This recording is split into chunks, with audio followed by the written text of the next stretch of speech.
Hello दोस्तों, कैसे हो आप सब लोग। आई होप कि आप सब लोग बहुत अच्छे होंगे और अपने घर पे बेहतरीन तरीके से पढ़ाई कर रहे होंगे। तो कल हम लोग पढ़ चुके थे कि रासायनिक अपक्रिया किसे कहते हैं, अपक्रियाओं रासायनिक अपक्रिया के कितने पार्ट होते हैं, कितने भाग होते हैं। तो आई होप कि आप लोग प्रीवियस वीडियो देखे होंगे। अगर नहीं देखे हैं तो जाइए पहले प्रीवियस वीडियो देख के आइए। आप प्रीवियस वीडियो देखेंगे तब ये अच्छे से समझ में आएगा आपको। लेक्चर 2 जाइए देखिए। तो चलिए शुरू करते हैं आज का वीडियो मोटिवेशन शायरी के साथ। ना किसी से इश्क हो, ना किसी से प्यार हो, ना किसी से इश्क हो, ना किसी से प्यार हो, ना किसी से इश्क है, ना किसी से प्यार है, अब तो सिर्फ कामयाब होने का भूत सवार। ना किसी से इश्क है, ना किसी से प्यार है, अब तो सिर्फ कामयाब होने का भूत सवार। तो आप लोग अपनी किताबों से प्यार कीजिए और दूसरी जगह मन मत लगाइए, मत भटकाइए। जब आप अपनी किताबों से प्यार करेंगे, अपनी किताबों को ही सब कुछ मानेंगे, तभी आप अपने एम की तरफ जा सकते हैं, अपने लक्ष्य को पा सकते हैं। तो आज से प्रण कीजिए, प्रॉमिस कीजिए कि हम अपनी किताबों से ही प्यार करेंगे, हमेशा अपनी किताबों में ही जुटे रहेंगे, पढ़ाई में लगे रहेंगे। तो चलिए शुरू करते हैं आज का वीडियो। कल हम लोग पढ़े थे कि रासायनिक समीकरण किसे कहते हैं। जो रासायनिक समीकरण होता है बाबू, रासायनिक समीकरण किसे कहते हैं, किसी रासायनिक अभिक्रिया को उसमें भाग लेने वाले तत्वों तथा बनने वाले पदार्थों या यौगिक को सूत्र या संकेतों द्वारा प्रदर्शित करने की विधि को रासायनिक समीकरण कहते हैं। जैसे कल हम लोग पढ़ चुके थे कि जो हमारी रासायनिक अभिक्रिया किसे कहते हैं, एक या एक से अधिक पदार्थ आपस में मिलकर नए गुण वाला पदार्थ बनाते, तो उसको क्या कहते थे, रासायनिक अपक्रिया। रासायनिक अपक्रिया के दो भाग होते थे, एक अभिकारक होता था और एक उत्पाद होता था। अभिकारक किसे कहते थे, जो रासायनिक अपक्रिया में भाग लेता था, और उत्पाद किसे कहते थे, उससे बनने वाले जो नए गुण वाला पदार्थ होता था उसे क्या कहते थे, उत्पाद कहते थे। और उसी अभिकारक और उत्पाद को सूत्र और संकेतों द्वारा लिख दिया जाए तो उसी को क्या कहते हैं, रासायनिक समीकरण। जैसे मान लो कोई कार्बन है जो भिन्न अलग गुण वाला पदार्थ है, ऑक्सीजन है ये अलग गुण वाला पदार्थ है, दोनों आपस में मिलके क्या बनाते थे, CO2 कार्बन डाइऑक्साइड। तो ये इस प्रक्रिया को क्या कहते थे बाबू, कल पढ़े होंगे आप सब, रासायनिक अभिक्रिया कहते थे इसको। तो इसी को सूत्र और संकेतों द्वारा लिख दिया जाए तो इसी को क्या कहते हैं बाबू, रासायनिक समीकरण। जैसे ये लिखा कार्बन है और ऑक्सीजन है, दोनों को सूत्र द्वारा संकेत द्वारा लिखा गया, तो इसी को क्या कहते हैं बाबू, रासायनिक समीकरण कहते हैं। ठीक, अब रासायनिक समीकरण लिखा कैसे जाता है, उसका कुछ नियम होगा। तो चलिए शुरू करते हैं अच्छे से वीडियो को। आइए बाबू शुरू हो जाइए बच्चों, जोर से बोलिए जय माता दी, प्रेम से बोलो जय माता दी। तो ये सब हम लोग कल पढ़ चुके थे। आज पढ़ेंगे रासायनिक समीकरण लिखने के नियम। रासायनिक समीकरण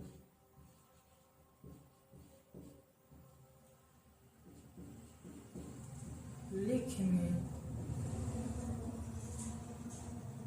के नियम।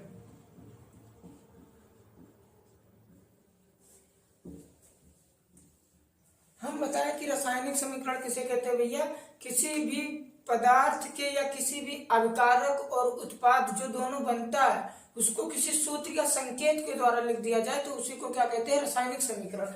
जैसे कार्बन है और ऑक्सीजन है, दोनों आपस में मिले और क्या बना है बाबू, कार्बन डाइऑक्साइड। तो इस पूरी प्रोसेस को तो कहेंगे रासायनिक अभिक्रिया, लेकिन इसको सूत्र के द्वारा संकेत के द्वारा लिखा गया है तो इसको क्या कहेंगे, रासायनिक समीकरण। किसी भी अभिकारक या उत्पाद को सूत्र या संकेत के द्वारा लिखना ही क्या कहलाता बाबू, रासायनिक समीकरण। रासायनिक समीकरण लिखा कैसे जाएगा, तो इसके कुछ नियम है। इसमें क्या होता है बाबू, हमें पता है, कल पढ़ के हम आए हैं कि जो किसी भी रासायनिक अभिक्रिया में जो भाग लेता है उसे क्या कहते हैं बाबू, अभिकारक कहते हैं, रिएक्टेंट कहते हैं। ठीक, और जो उससे नए गुण वाला पदार्थ बनता है उसको क्या कहते हैं बाबू, उत्पाद कहते हैं। ये हम लोग पढ़ चुके हैं प्रीवियस वीडियो में, जिसे कहते हैं प्रोडक्ट। अच्छा, अब रासायनिक समीकरण लिखा कैसे जाए? तो रासायनिक समीकरण लिखने के बहुत सारे नियम हैं। जैसे पहला, रासायनिक अभिक्रिया में भाग लेने वाले अभिकारक को, ये क्या है बाबू? यही तो रासायनिक अभिक्रिया में भाग लेता है। इसको क्या कहते हैं? अभिकारक या रिएक्टेंट। तो किसी भी रासायनिक अभिक्रिया में भाग लेने वाले पदार्थ या अभिकारक को किधर लिखते हैं? लेफ्ट साइड लिखते हैं, बाई तरफ लिखते हैं। किधर लिखते हैं? बाई तरफ लिखते हैं। तो रासायनिक अभिक्रिया या रासायनिक समीकरण लिखने के लिए पहला क्या भैया? अभिकारक को किधर लिखते हैं? बाई तरफ। तो क्या होगा बाबू? अभिकारक को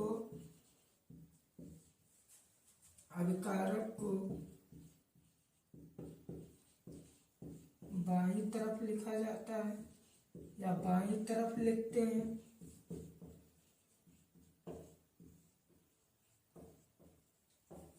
अभिकारक को बाई तरफ लिखते हैं, लेफ्ट साइड लिखा जाता है। और उत्पाद को किधर लिखेंगे बाबू? दाईं तरफ। उत्पाद को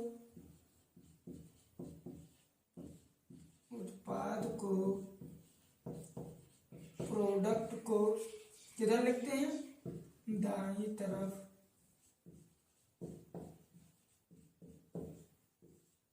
लिखते हैं। और सुनो, अगर एक या एक से अधिक अभिकारक हो, जैसे इसमें कितने अभिकारक है? 2 अभिकारक भाग लिए हैं। तो अब एक या एक से अधिक अभिकारक हो बाबू, तो उनके बीच में किसका चिन्ह लगाते हैं? प्लस का चिन्ह लगाया जाता है, धनात्मक का चिन्ह लगाया जाता है। अगर एक या एक से अधिक उत्पाद हो तो उनके भी बीच में क्या लगाएंगे? प्लस का चिन्ह लगाएंगे। जैसे मान लो ये प्लस बी है, इसमें 2 अभिकारक भाग लिए हैं, तो इनके बीच में किसका चिन्ह लगा है? प्लस का। और मान लो एक और ले लिया जाए, सी ले लिया जाए, 3 अभिकारक ले लो और क्या बन जाए? ये सी प्लस बी, कोई भी चीज बन जाए। तो अब 2 उत्पाद बना, तो इसके भी बीच में किसका चिन्ह लगेगा बाबू? प्लस का। तो या 2 से अधिक अभिकारक हो या 2 से अधिक उत्पाद हो, तो उनके बीच में किसका चिन्ह लगाएंगे? प्लस का चिन्ह लगाएंगे। तो लिखा जाए तीसरा क्या? 2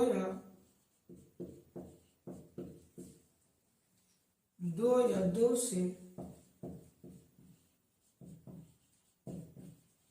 अधिक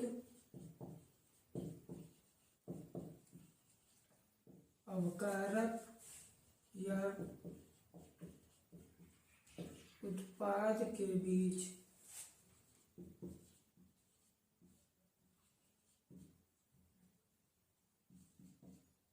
प्लस का या धनात्मक चिन्ह लगाते हैं। ठीक, ये हो गया। उसके बाद अभिकारक और उत्पाद के बीच में क्या लगाते हैं बाबू? एक तीर का निशान लगाते हैं। अभिकारक और उत्पाद के बीच में एक तीर का निशान लगाते हैं। तो चौथा नंबर क्या होगा बाबू? चौथा नंबर क्या होगा? चौथा नंबर क्या होगा बाबू? अभिकारक और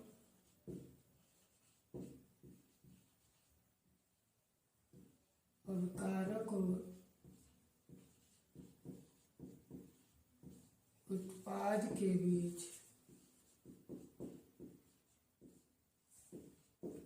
तीर का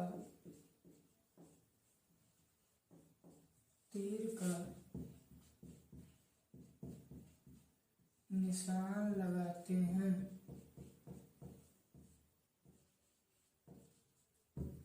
अभिकारक और उत्पाद के बीच में निशान का चिन्ह लगाते, तीर का निशान का चिन्ह लगाते। जैसे देखो, इसमें अभिकारक है ये और उत्पाद है ये, अभिकारक है ये और उत्पाद है ये। तो अभिकारक और उत्पाद, इनके दोनों के बीच में किसका चिन्ह लगाएं? एक तीर का निशान लगाते हैं। तो ये सब क्या थे? रासायनिक समीकरण लिखने के नियम थे। रासायनिक समीकरण को ऐसे लिखा जाता। तो चलिए आगे शुरू करते हैं। अब हम बताएं कि रासायनिक समीकरण लिखने के नियम। अब रासायनिक समीकरण लिखने के नियम, आप लोग प्रीवियस क्लासेस में एक चीज पढ़ के आए होंगे, द्रव्यमान संरक्षण का नियम। क्या आए होंगे? द्रव्यमान संरक्षण का नियम। तो द्रव्यमान संरक्षण का नियम क्या है बाबू? कि द्रव्यमान को ना तो नष्ट किया जा सकता है, ना ही उत्पन्न किया जा सकता है, परंतु एक रूप से दूसरे रूप में परिवर्तित किया जा सकता है। जैसे मान लो कोई पदार्थ है ये प्लस कोई पदार्थ है बी, ठीक, और क्या बना ले? ये भी बना ले। तो जो इस पदार्थ का द्रव्यमान होगा, इस पदार्थ का जो भार होगा, जैसे सोडियम का परमाणु क्रमांक होता है 11, इसका जो परमाणु द्रव्यमान होता है या परमाणु भार होता है बाबू, वो होता है 23। कितना होता है? 23। तो ऐसे मान लो कोई ये तत्व है, कोई भी तत्व है जिसका परमाणु भार क्या है बाबू? मान लो इसका परमाणु भार है 2, मान लो 2, और इसका परमाणु भार 2 मान लो, ठीक। तो इससे जो उत्पाद बनेगा बाबू, उसका भी परमाणु भार कितना होगा? इसका टोटल कर लो, 2 और 2 कितना हो गया? टोटल हो गया 4। तो इसका जो परमाणु भार होगा बाबू, जैसे ये का परमाणु भार कितना है? 2, प्लस बी का परमाणु भार कितना है? 2। तो टोटल जो परमाणु भार होगा उत्पाद का, वो क्या होगा? इसके और इसके दोनों के बराबर होगा। मतलब द्रव्यमान को ना तो नष्ट किया जा सकता है, ना ही उत्पन्न किया जा सकता है। जैसे मान लो ये का जो द्रव्यमान था वो 2 था, बी का जो द्रव्यमान था वो 2 था। अब इसको ना आप तो नष्ट कर सकते हो, इस द्रव्यमान को आप खत्म कर सकते हो। जैसे मान लो कि हम 50 किलो के हैं, कितने हैं? 50 किलो के हैं, 50 केजी के हैं, तो हम 60 केजी के हो जाएंगे? नहीं हो जाएंगे, कि तो हम खुद करेंगे तब होंगे। तो ऐसे इसका है कि मान लो ये का कोई द्रव्यमान 2 है और बी का द्रव्यमान 2 है, तो हम ना तो इसको नष्ट कर सकते हैं, ना ही उत्पन्न कर सकते हैं कि इसको 4 कर दें, लेकिन इसको क्या कर सकते हैं? एक रूप से दूसरे रूप में परिवर्तित कर सकते हैं। जैसे यहाँ अकेले था, ये बी अकेले था, लेकिन अब दोनों आपस में मिल गए और क्या बना लिए? ये बी एक ही में हो गए, लेकिन इसका जो द्रव्यमान होगा वो क्या होगा? बराबर होगा, ना तो नष्ट होगा ना तो उत्पन्न किया जा सकता है। जैसे किसी द्रव्यमान संरक्षण का नियम क्या है? कि द्रव्यमान को ना तो नष्ट किया जा सकता है, ना ही उत्पन्न किया जा सकता है, परंतु एक रूप से दूसरे रूप में परिवर्तित किया जा सकता है। जैसे इसका द्रव्यमान 2 था, बी का द्रव्यमान 2 था, दोनों को एक रूप से दूसरे रूप में परिवर्तित कर दिया गया। परिवर्तित तो किया जा सकता है, लेकिन इसका जो द्रव्यमान है ये तो ना उत्पन्न किया जा सकता है और ना ही नष्ट किया जा सकता है। जैसे यहाँ ए का द्रव्यमान 2 था, बी का द्रव्यमान 2 था, दोनों को जोड़ दिया जाए तो टोटल द्रव्यमान कितना है? 4, और दोनों एक रूप से दूसरे रूप में परिवर्तित हुए, तब भी इसका जो द्रव्यमान कितना है बाबू? 4 ही तो। ए का द्रव्यमान 2 था, बी का द्रव्यमान 2 था, दोनों टोटल कितना था? 4। तो द्रव्यमान ना तो उत्पन्न किया जा सका, ना तो नष्ट किया जा सकता, लेकिन एक रूप से दूसरे रूप में परिवर्तित कर दिया गया। तो इसी को क्या कहते हैं बाबू? द्रव्यमान संरक्षण का नियम। या ऐसे भी कह सकते हो कि किसी भी अभिकारक का जो द्रव्यमान होता है, जैसे इसमें ये भी क्या है बाबू? अभिकारक है कि नहीं है? है कि नहीं है? और ये भी क्या है? ये उत्पाद है। तो जो अभिकारक का द्रव्यमान होता है बाबू, वो उत्पाद के द्रव्यमान के क्या होता है? बराबर होता है। जो अभिकारक का यहाँ द्रव्यमान टोटल कितना है? 4 है, और उत्पाद का द्रव्यमान कितना? 4 है, तो ये दोनों टोटल बराबर है। तो इसको भी क्या कहते हैं? द्रव्यमान संरक्षण का नियम। ये आप क्लास 9th में पढ़ के आए होंगे। तो ऐसे होता है कि कोई भी रासायनिक समीकरण को, जब हम रासायनिक समीकरण को लिखेंगे, अब हमें पता है कि रासायनिक समीकरण किसे कहते हैं, रासायनिक समीकरण कैसे लिखा जाता है, लेकिन एक चीज समझ लो, कोई भी रासायनिक समीकरण लिखेंगे जैसे C+O2, तो इस रासायनिक समीकरण को लिखेंगे जो बनेगा बाबू CO2, ये दोनों है अभिकारक, है कि नहीं है ना? जोर से बोलो बाबू, जय माता दी। और ये क्या है? उत्पाद है। ये है अभिकारक, ये है उत्पाद, जिसको कहते हैं इंग्लिश में रिएक्टर। जोर से बोलो, जय माता दी। इसको कहते हैं प्रोडक्ट, ठीक। तो जो इसका द्रव्यमान होगा उतना ही इसका द्रव्यमान होगा। जैसे इसमें कार्बन का जो द्रव्यमान होता है कितना होता है 12, ऑक्सीजन का जो द्रव्यमान होता है 16 होता है, 2 ऑक्सीजन है तो 16 गुणे 2 बराबर कितना होगा 32। तो टोटल द्रव्यमान कितना होगा बाबू 12 प्लस 32 बराबर कितना होगा 44। इसका जो टोटल द्रव्यमान है बाबू कितना है 44। अभिकारक का जो द्रव्यमान है वो है 44 और जो उत्पाद का द्रव्यमान होगा जैसे कार्बन का होता है 12 प्लस ऑक्सीजन का होता है 16, लेकिन 2 ऑक्सीजन है तो 2 से गुणा करना पड़ेगा, तो 16 दूना 32 तो 12 प्लस 32 बराबर टोटल 44। तो जो अभिकारक का द्रव्यमान होगा वही उत्पाद का द्रव्यमान होगा। अभिकारक और उत्पाद का द्रव्यमान क्या होता है बाबू बराबर होता है। यही द्रव्यमान हमारा द्रव्यमान संरक्षण का नियम कहता है। तो कोई भी रासायनिक समीकरण लिखेंगे, कोई भी रासायनिक समीकरण लिखेंगे, जितना अभिकारक रहेगा उतना ही उत्पाद रहना चाहिए। जैसे मान लो 2 लोग हैं 50-50 किलो के, कितने किलो के 50-50 किलो के, दोनों को आपस में मिलाया जाए तो 2 लोग 50-50 किलो के, मतलब टोटल उनका जो द्रव्यमान है वेट है कितना 100 है, और दोनों को आपस में मिला दिया जाए तो क्या बनेगी दूसरा कोई चीज बनेगी। जैसे मान लो कोई वेट ये है 50 किलो का, बी है 50 किलो का, तो दोनों का टोटल द्रव्यमान कितना है 100, दोनों आपस में मिलके ये भी बनाएंगे तो इसका दोनों का द्रव्यमान कितना होगा, ये का है 50 प्लस बी का है 50, दोनों का टोटल कितना होगा 100 तो होगा। तो कोई भी रासायनिक अभिक्रिया लिखेंगे, कोई भी रासायनिक समीकरण लिखेंगे, जितना अभिकारक का द्रव्यमान होगा, जितना अभिकारक होगा उतना ही उत्पाद होगा। ये आप समझ लीजिए आज ही।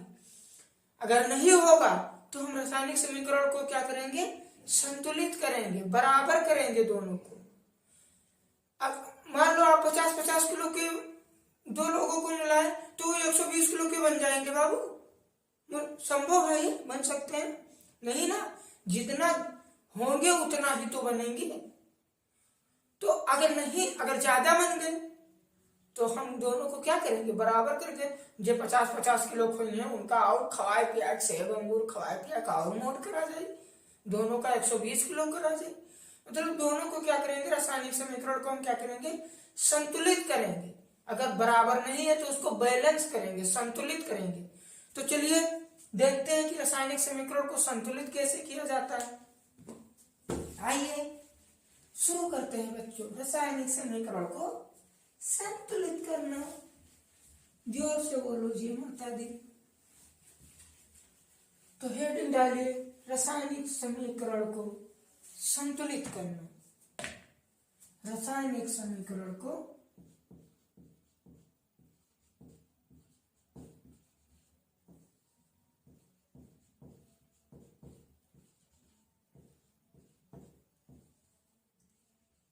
रासायनिक समीकरण को संतुलित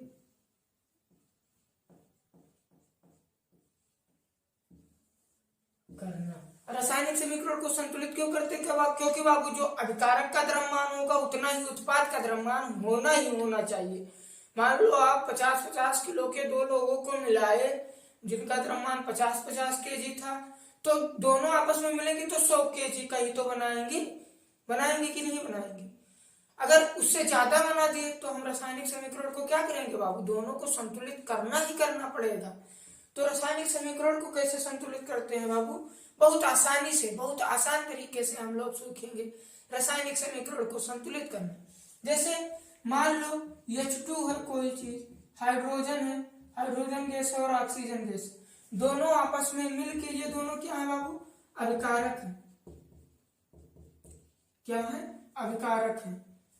और ये क्या बनाएंगे 2H2O, क्या बनाएंगे बाबू 2H2O, क्या बनाएंगे H2O बनाएंगे, दोनों आपस में मिल जाएंगे, क्या बनाएंगे जल बनाएंगे, H2O बनाएंगे। ये है अभिकारक और ये है उत्पाद। अब यहाँ देखो बाबू, यहाँ हाइड्रोजन 2 है, 2 हाइड्रोजन है कि नहीं है, और यहाँ देखो 2 हाइड्रोजन, हाइड्रोजन तो बाबू सही है, लेकिन यहाँ ऑक्सीजन 2 है, यहाँ ऑक्सीजन 1 ही है। रही पई है बाबू, सही है नहीं सही है ना, क्योंकि यहाँ 2 लोग हैं, यहाँ 1 है, तो दोनों का बराबर करना पड़ेगा हमें कि नहीं करना पड़ेगा। अभिकारक और उत्पाद को बराबर करना पड़ेगा कि नहीं करना पड़ेगा। तो इसी को कहते हैं रासायनिक समीकरण को संतुलित करना। तो रासायनिक समीकरण को कैसे संतुलित करेंगे, एक एक तत्व को क्या करो आप पकड़ के निचोड़ो दोनों को। जैसे देखो हाइड्रोजन को पकड़ो, हाइड्रोजन यहाँ कितना है 2 है, और यहाँ हाइड्रोजन कितना है 2 है। हाइड्रोजन भैया तो सही है। यहाँ ऑक्सीजन को देखो, ऑक्सीजन 2 है, यहाँ ऑक्सीजन 1 ही है। अब भैया ऑक्सीजन गुस्सा आएगा कहीं ना अक्का है ना, 2 ही है ना, मैं अक्का रखो, तो भैया बराबर करो ऑक्सीजन का। आओ देखो ऑक्सीजन यहाँ 2, यहाँ ऑक्सीजन 1 है, तो 2 करने के लिए क्या करना पड़ेगा 2 से गुणा। जब यहाँ 2 से गुणा करोगे तो 2 ऑक्सीजन तो हो गया, ऑक्सीजन तो बराबर होगी। अब हाइड्रोजन भी 2 आएगी बाबू, गुस्सा है क्या कहीं हम तो 4 होगी ना, यहाँ तो 2 ही है। कंट्रोल ना हुई भैया, कंट्रोल करो हम क्या। तो हाइड्रोजन यहाँ 4 है, तो यहाँ 2 हाइड्रोजन, तो हमें क्या करना पड़ेगा 2 से गुणा करना पड़ेगा। अब देखो 2 हाइड्रोजन, 2 दूनी 4 हाइड्रोजन, 2 दूनी 4 हाइड्रोजन, बराबर हो गया हाइड्रोजन। ऑक्सीजन देखो 2 ऑक्सीजन है तो 2 ऑक्सीजन, तो ये रासायनिक समीकरण क्या होगा संतुलित हो गया। रासायनिक समीकरण को ऐसे संतुलित करेंगे बाबू, ठीक है। और देखो कोई एग्जाम्पल और देखा जाए, जैसे Mg प्लस O2 दोनों आपस में क्रिया करते हैं और बनाते हैं 2MgO। क्या बनाते हैं 2MgO, ठीक। तो इसमें देखो पकड़ो एक, यहाँ मैग्नीशियम यहाँ 1 है, यहाँ मैग्नीशियम कितना बाबू 2 है ना, 2 से गुणा कर दो 2 है, तो इसको क्या करना पड़ेगा 2 से गुणा। ऑक्सीजन देखो, ऑक्सीजन यहाँ 2 है, 2 से गुणा कर दो, ऑक्सीजन 2 हो गया संतुलित हो गया। तो रासायनिक समीकरण को ऐसे संतुलित किया जाता है बाबू। और देखो जैसे एक देख लो,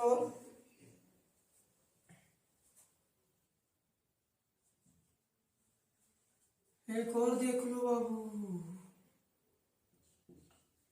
देखो Na plus O2, Na plus O2 बनाएंगे Na2O। ये टेंशन मत लेना बाबू कि कैसे बनता है, चुटकियों में सीखोगे कि बनाया कैसे जाता है रासायनिक समीकरण, रिएक्शन कैसे करते हैं, अब क्रिया कैसे करते, सब चुटकियों में सीखोगे। केवल आप जुड़े रहो हमारे साथ, इंजॉय के साथ सीखा जाएगा, एक एक चीज सीखा जाएगा।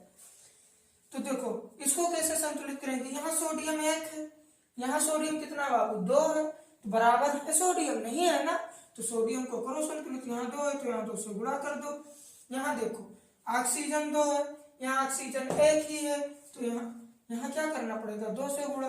अब ऑक्सीजन तो 2 हो गया, सोडियम भी 2 आएंगे, कहीं 2 दूनी 4 होगा भैया, तो सोडियम का यहाँ का कहीं गुस्सा है जी, कहीं यहाँ सही से करो, तो यहाँ क्या करना पड़ेगा बाबू 4 से गुणा, सही हो गया। यहाँ देखो 4 सोडियम हो गया, 2 दूनी 4 सोडियम हो गया, ऑक्सीजन 2 है, ऑक्सीजन 2 है, संतुलित हो गया कि नहीं हो गया। तो आई होप कि आप लोग अब रासायनिक समीकरण को संतुलित कर लेंगे। तो चलिए आगे बढ़ते हैं। अब हम लोग वेरी वेरी इंपॉर्टेंट चीज पढ़ेंगे इस चैप्टर का, जो एग्जाम में बहुत आता है, बहुत बार पूछा गया है। हेडिंग डालो रासायनिक अभिक्रियाओं के प्रकार।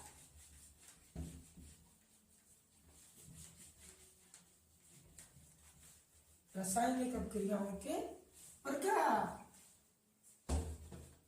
रासायनिक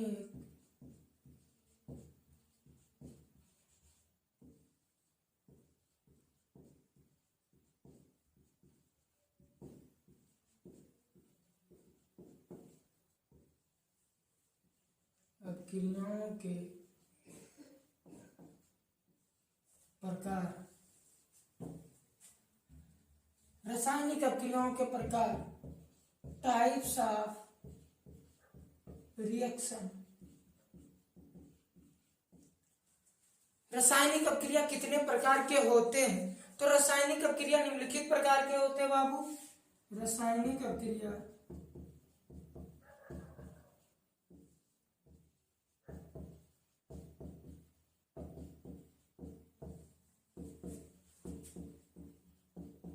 निम्नलिखित प्रकार के होते हैं। निम्नलिखित प्रकार के होते हैं।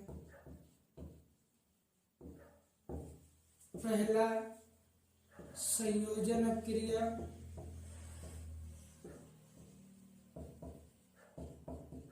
संयोजन क्रिया या इसी को कहते हैं योगात्मक क्रिया।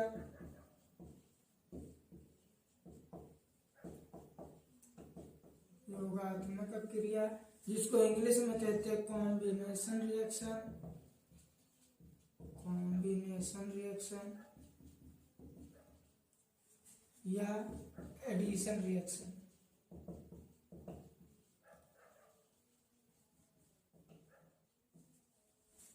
दूसरा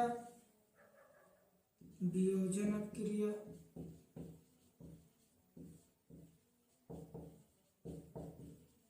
वियोजन क्रिया या अपघटन क्रिया।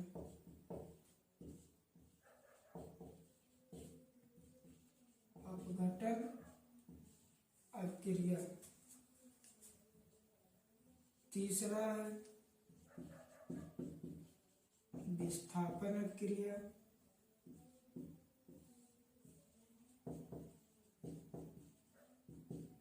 विस्थापन क्रिया। चौथा है ऊष्माक्षेपी, ऊष्माक्षेपी या ऊष्माशोषी क्रिया, ऊष्माशोषी क्रिया। पांचवा है अवक्षेपण क्रिया,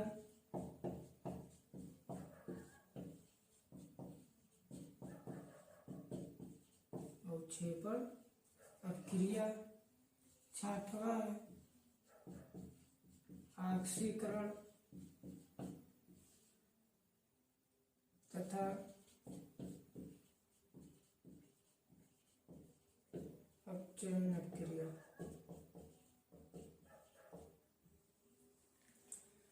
तो रासायनिक अपक्रियाएं निम्नलिखित प्रकार के होते हैं बाबू। पहला क्या है संयोजन क्रिया या योगात्मक अपक्रिया जिसको इंग्लिश में कहते हैं कॉम्बिनेशन रिएक्शन या एडिशन रिएक्शन। दूसरा है वियोजन क्रिया या अपघटन क्रिया। तीसरा है विस्थापन क्रिया जिसको इंग्लिश में कहते हैं डिस्प्लेसमेंट रिएक्शन। चौथा है ऊष्माक्षेपी या ऊष्माशोषी क्रिया जिसको इंग्लिश में कहते हैं एक्सोथर्मिक या एंडोथर्मिक रिएक्शन। पांचवा है अवक्षेपण क्रिया जिसको इंग्लिश में कहते हैं प्रेसिपिटेशन रिएक्शन। छठवा है ऑक्सीकरण तथा अपचयन क्रिया जिसको इंग्लिश में कहते हैं ऑक्सीडेशन या रिडक्शन क्रिया रिएक्शन। ठीक, तो रासायनिक अपक्रियाएं निम्नलिखित प्रकार की होती है संयोजन अपक्रिया या योगात्मक अपक्रिया जिसको इंग्लिश में कहते हैं कॉम्बिनेशन रिएक्शन या एडिशन रिएक्शन। दूसरा है वियोजन अपक्रिया या अपघटन अपक्रिया जिसको इंग्लिश में कहते हैं वियोजन अपक्रिया या अपघटन अपक्रिया। तीसरा विस्थापन अपक्रिया जिसको कहते हैं डिस्प्लेसमेंट रिएक्शन। चौथा ऊष्माक्षेपी या ऊष्माशोषी अपक्रिया जिसको कहते हैं एक्सोथर्मिक या एंडोथर्मिक रिएक्शन। पांचवा है अवक्षेपण अपक्रिया जिसको कहते हैं प्रेसिपिटेशन रिएक्शन। छठवा है ऑक्सीकरण तथा अपचयन अपक्रिया जिसको कहते हैं ऑक्सीडेशन या रिडक्शन रिएक्शन। ठीक, तो चलिए शुरू करते हैं, एक एक पढ़ा जाएगा। तो चलिए शुरू करते हैं। सबसे पहला नंबर संयोजन अपक्रिया या योगात्मक अपक्रिया।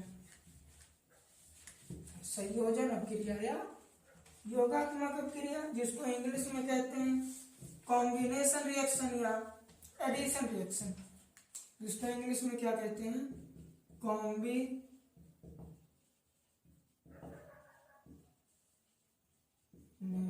रिएक्शन या एडिशन रिएक्शन। संयोजन अपक्रिया योगात्मक अपक्रिया किसे कहते हैं बाबू?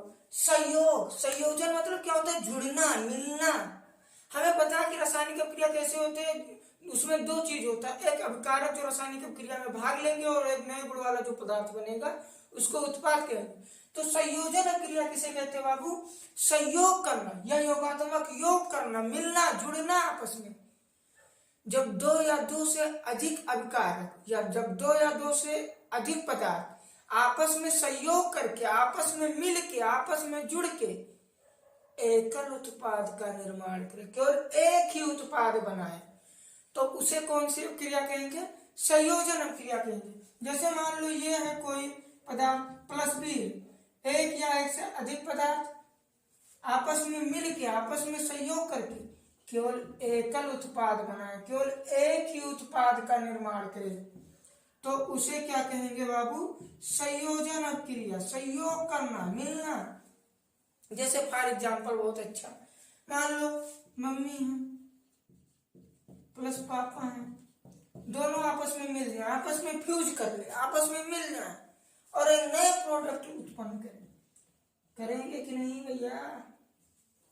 एक नए, केवल एक ही प्रोडक्ट उत्पन्न करें। मम्मी पापा दोनों जने आपस में कंबाइन हो जाए, आपस में मिल जाए, आपस में फ्यूज कर ले और एक प्रोडक्ट उत्पन्न करें, एक ही प्रोडक्ट उत्पन्न करें। अब जानते ही होंगे, तो इस अक्रिया को क्या कहेंगे? संयोजन अक्रिया।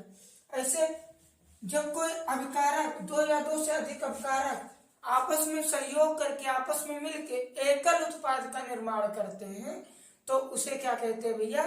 कॉम्बिनेशन रिएक्शन, संयोजन अक्रिया या addition reaction. When two and two are more than elements are fused to are combined to form single product. This reaction is known as, this process is known as, या this is called combination reaction. जब एक या एक से अधिक अभिकारक आपस में मिलके सहयोग करके एक उत्पाद का निर्माण करते हैं, तो उसे क्या कहते हैं? संयोजन क्रिया। सहयोग कर ले, संयोजन मतलब जुड़ जाए, दो या दो से अधिक अभिकारक हो, आपस में क्या हो? जुड़ जाए। जैसे मम्मी पापा दोनों आपस में क्या हो? फ्यूज कर ले, आपस में जुड़ जाए और प्रोडक्ट का उत्पाद उत्पन्न करें, केवल एक प्रोडक्ट प्रोड्यूस करें, तो उस अभिक्रिया को क्या कहेंगे? कॉम्बिनेशन रिएक्शन या संयोजन क्रिया। जैसे इसमें दो अभिकारक और एकल उत्पाद का निर्माण करते हैं, तो इस रिएक्शन को क्या कहेंगे भैया? संयोजन क्रिया।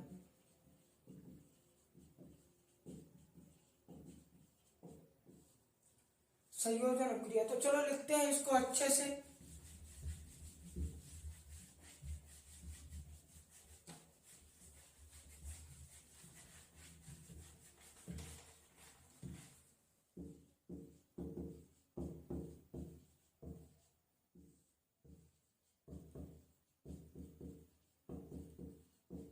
संयोजन क्रिया या योगात्मक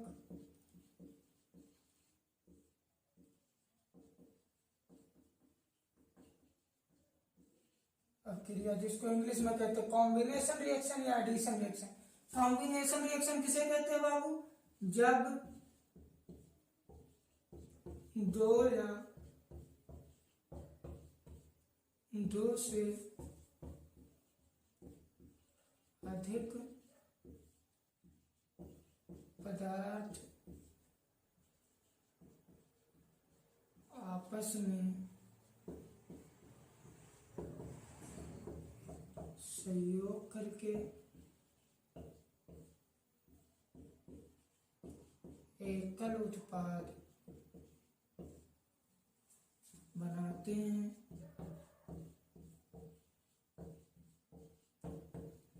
तो इस अभिक्रिया को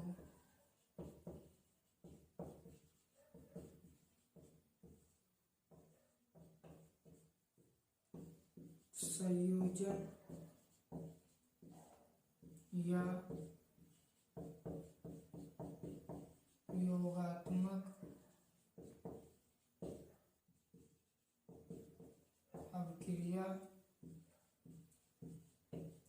कहते हैं।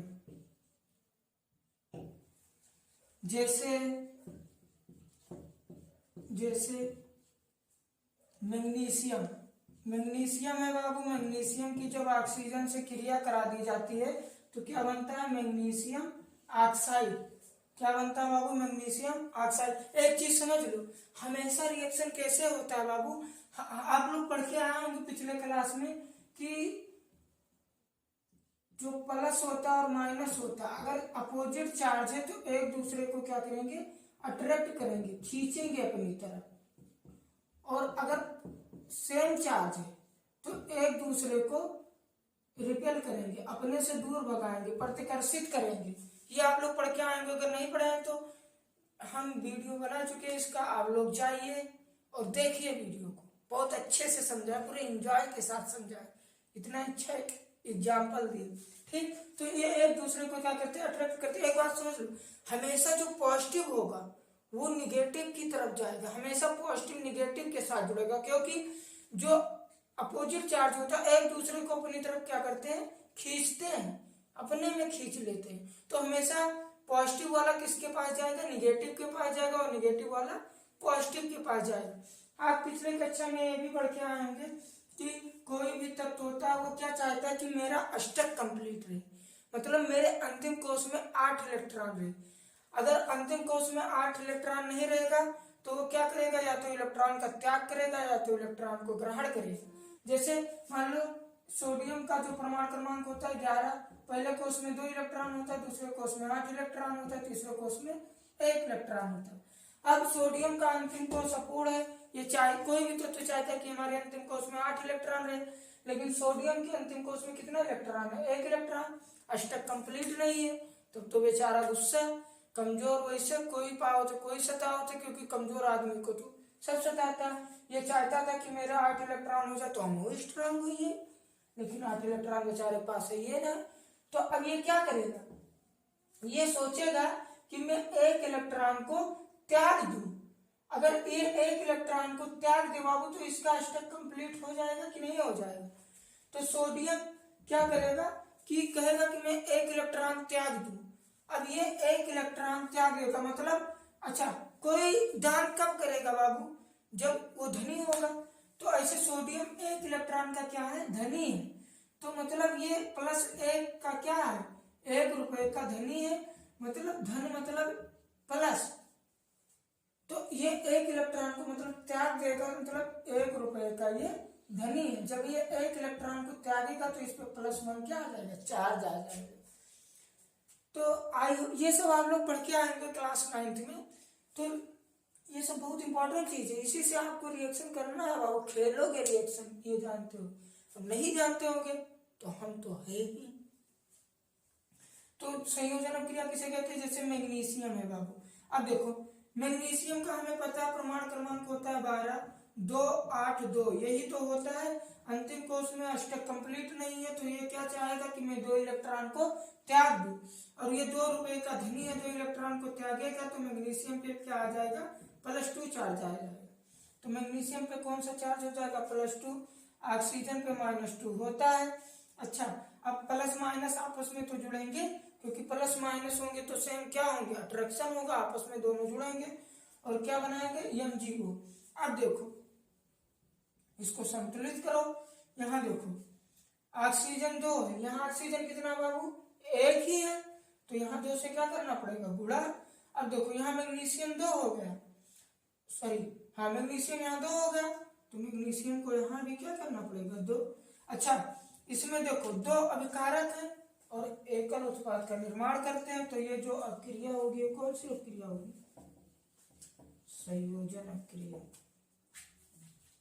कौन सी अभिक्रिया होगी बाबू, संयोजन अभिक्रिया, कॉम्बिनेशन रिएक्शन। आई होप कि आप लोगों को वीडियो अच्छा लगा होगा, अच्छे से समझ में आया होगा। आज के लिए इतना ही, अब नेक्स्ट क्लास में इसके आगे का पढ़ेंगे। और हमारे यूट्यूब चैनल के साथ जुड़े रहिए और प्यार दुलार दीजिए, दबा के लाइक शेयर कीजिए, ऐसे ही एंजॉय के साथ पढ़ा जाएगा। आज के लिए इतना ही, tata bye bye, okay, good night, take care.